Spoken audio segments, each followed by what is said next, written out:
जी हाँ दोस्तों, स्वागत है आपका इस बिजी चैनल में। दोस्तों आज की इस वीडियो में बात करेंगे MPITI एडमिशन 2023 के फिफ्थ राउंड के बारे में। जैसा कि आपको पता है फिफ्थ राउंड स्टार्ट कर दिया गया है, 7 तारीख से स्टार्ट कर दिया गया है। 14 अगस्त तक यहाँ पर रजिस्ट्रेशन चॉइस फिलिंग की प्रोसेस स्टार्ट कर दी गई है।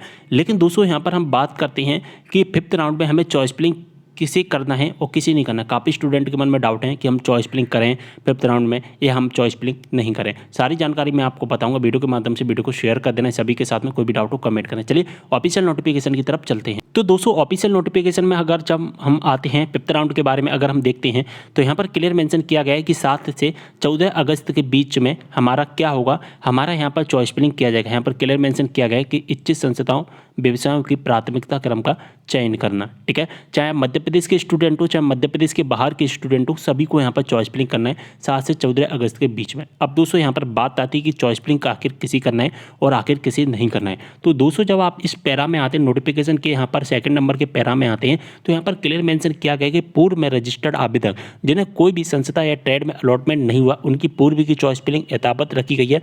तथा ऐसे आवेदक जिन्हें अलॉटमेंट हुआ है परंतु उनके द्वारा प्रवेश नहीं लिया गया है, ऐसे सभी आवेदक को इस राउंड में नवीन चॉइस फिलिंग करना होगा। आपको नहीं समझ में आया होगा, चलिए मैं आपको अच्छे से समझाता हूँ। देखिए दोस्तों यहाँ पर किसे करना है और किसे नहीं करना। ठीक है, किसे करना है यहाँ पर लिख देते हैं हम करना है, और यहाँ हम लिखेंगे नहीं करना। ठीक है, नहीं करना।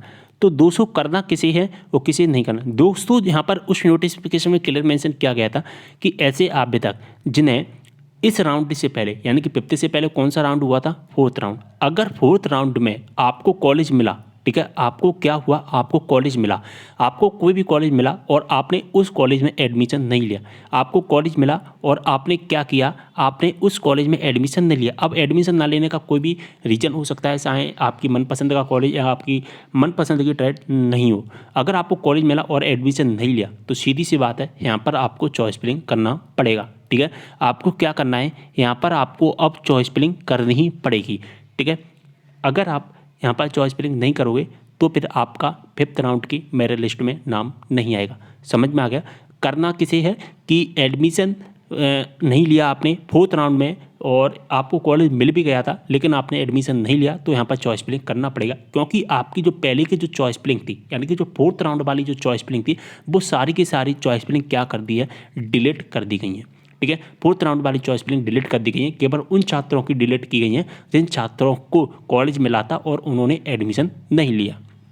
अब यहाँ पर हम बात करेंगे उन छात्रों की, कौन से छात्रों की जिन्हें फोर्थ राउंड में यानी कि इस राउंड से पहले क्या हुआ था, फोर्थ राउंड, इस राउंड से पहले कौन सा राउंड, फोर्थ राउंड, और फोर्थ राउंड में आपको क्या हुआ, आपको कॉलेज नहीं मिला, बाय डिफॉल्ट कॉलेज ही नहीं मिला। जब आप अपनी मेरिट लिस्ट चेक कर रहे थे 3 तारीख को यानी कि 3 अगस्त को, तो वहाँ पर क्लियर मेंशन लिख कर आ रहा था कि इस राउंड में यानी कि चतुर्थ अपग्रेडेशन राउंड में आपको कोई भी कॉलेज संस्था अलॉट नहीं की गई है, आपको अगले राउंड का इंतजार करना होगा। अगर आपके सामने इस तरह का मैसेज आ रहा था तो फिर आपको यहाँ पर क्या करना है, यहाँ पर अब आपको चॉइस फिलिंग करने की कोई भी ज़रूरत नहीं है। उस नोटिफिकेशन में क्लियर मेंशन है कि चॉइस फिलिंग नहीं करना है। ऐसे आवेदक को चॉइस फिलिंग नहीं करना है जिन्हें फोर्थ राउंड में कोई भी कॉलेज नहीं मिला था। ठीक है, ऐसे आवेदकों की चॉइस फिलिंग क्या की गई है, डिलीट नहीं की गई है। ठीक है, ऐसे आवेदकों की चॉइस फिलिंग डिलीट नहीं की गई है। ठीक है, आपको यहाँ पर चॉइस फिलिंग करने की आवश्यकता नहीं है। आपने जो चॉइस फिलिंग की थी, पहले चॉइस फिलिंग की थी यानी कि आपने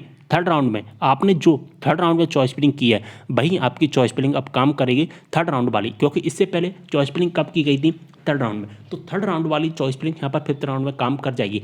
लेकिन अगर आप यहाँ पर चाहते हैं कि हमें तो फिफ्थ राउंड में नई चॉइस फिलिंग करना है तो यहाँ पर आप फिफ्थ राउंड में भी चॉइस फिलिंग कर सकते हैं अगर आप चाहते हैं तो। लेकिन अगर आप नहीं चाहते, आप चाहते हैं कि हमें पुरानी वाली से ही काम चला लेना है, तो पे करने की ज़रूरत नहीं है। आपकी चॉइस फिलिंग डिलीट नहीं की गई है। यहाँ पर सारी इन्फॉर्मेशन आपको समझ में आ गई होगी।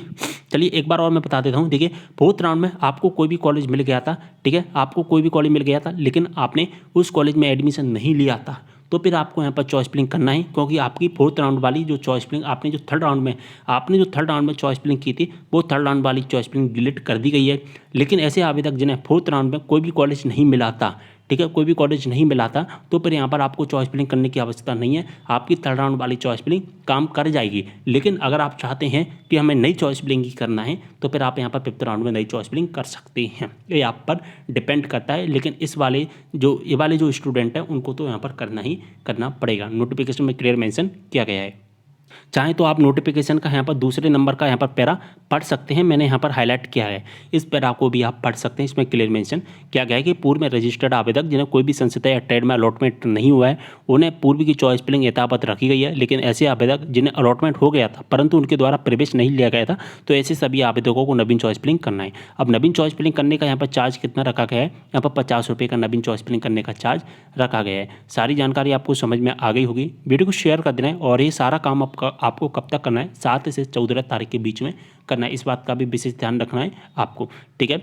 इन्फॉर्मेशन समझ में आ गई होगी, वीडियो को शेयर करना है, इंस्टाग्राम पर भी फॉलो कर लेना, लिंक आपको डिस्क्रिप्शन बॉक्स में मिल जाएगा। मिलते हैं अगली वीडियो में एक और जानकारी के साथ, तब तक के लिए बाय।